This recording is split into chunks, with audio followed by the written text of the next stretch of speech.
Welcome everyone, today I'm going to be ranking and playing 11 Roblox-Undertale games. Remember to subscribe to be notified when future content comes out, and let's get into the video. It felt right to start off at the core of all Roblox-Undertale games, Shatters. Now personally, I don't remember much about this game, but from the fact that it started most Undertale Roblox games, I'll have to put it high on the list. Although being an old game has its downsides of mechanics and mobile support, I feel like I'm going to have to put it in A tier. I'm sorry if this is an unfair rating. I don't remember much about the game and I can't play it because it doesn't support mobile. Also, please keep in mind that this isn't their remastered version, so yeah. Next up is Alternate Battlegrounds, perhaps one of the most popular Undertale Roblox fighting games. And wouldn't you know it, it's inspired by Shatters. It's a pretty good game other than the fact there's only one main game mode. It also has many other issues, such as having the private server cost 80 Robux or so. Which I mean isn't too bad considering there's a 1v1 feature, but still. And what really sucks is that they also barely update the game. Currently it's August and they're literally still in the Christmas update. On top of that, maps only change every update, so which means we've been stuck with the same map for a few months now, if not more. Also, the Sans stamina thing being his health is kinda cool, but as the opponent, you kind of lose track of it, so it's a little annoying. That being said, on the positive side, it's really cool how each character has an ultimate and a cutscene. With that being said, I kind of feel sad because this game died. So I'll put it in A tier. Next up, we have Undertale Test Place Reborn, my personal favorite Roblox Undertale game, which is also another fighting game. This game has a ton of game modes and cool private server exclusive characters as well, and a map selection system with various options. It was almost S tier, but there were a few downsides I want to discuss. First off, please add more characters from Deltarune. I'm begging.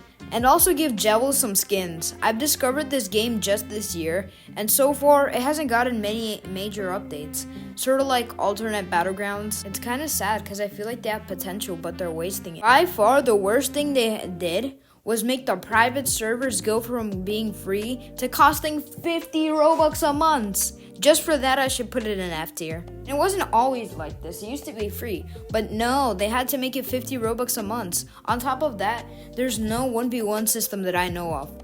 Honestly, this might be biased, but I hope they could change the private servers to be free. It's going in A tier. Let me just tell you right now, I think tower defense games are boring, because like 95% of the time, you're never in the mood for them. Like, sitting back and watching guys kill enemies is boring. One of the exceptions to this, though, is Bloons TD. They will forever be in my heart. But anyways, back on track. I played the game to at least give it a chance, and yeah, it wasn't very good.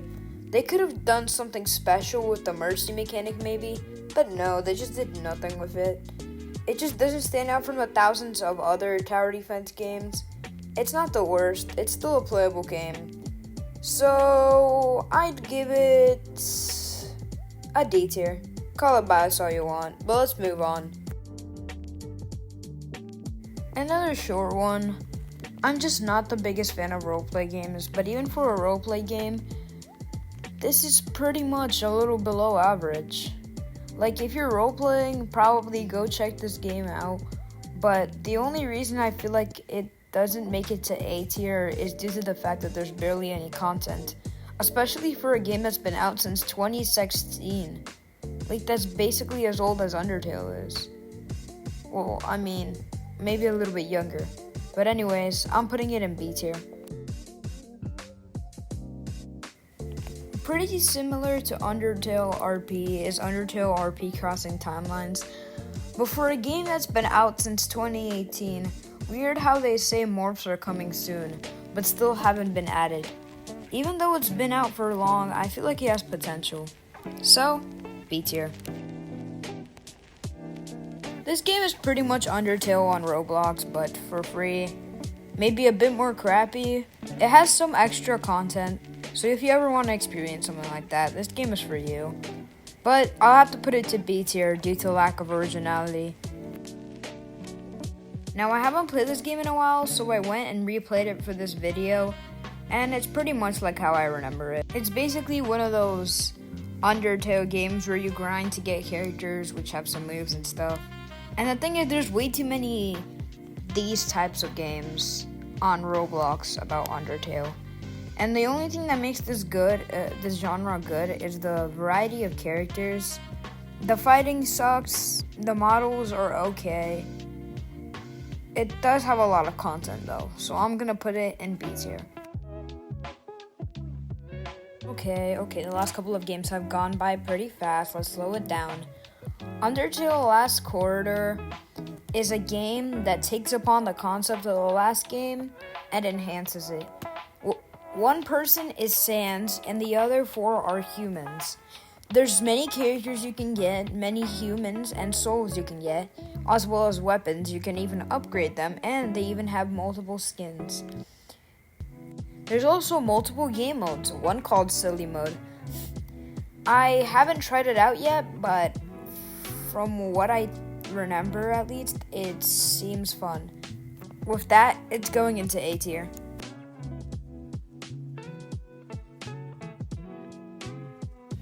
This game might be peak fiction. And it has so many game modes and so much content. Like literally, it has a Souls RNG built into it as a game mode. I mean, I don't know why you would want that, but it's there. This game is pretty much Last Corridor, but just better. It has opening cutscene animations, many different characters, my boy Spamton as the quest giver, and so much more. Genuinely, please try out this game. The art in this game is beautiful, and honestly, try it out for yourself. Like, I can't even describe it. And with that, it's going into S tier. While I was getting gameplay for this video, I literally realized that they added an entire skill tree to the game. Really, there's no surprise why this game blew up after it officially released. And last but not least, Sans Fight Simulator. On one hand, I don't get why more people aren't talking about it, but on the other, I do. It's just that, a Sans Fight Simulator. Yes, it adds a lot more content and is basically the Sans Fight for free, but I just don't think it's worthy enough to be an S tier game. And with that, it's going into A tier, due to the fact that it holds a special place in my heart, for being one of my first ways I ever found out about Undertale. I hope you guys enjoyed. This video took me so long, so please leave a like and subscribe. And with that, I'm out.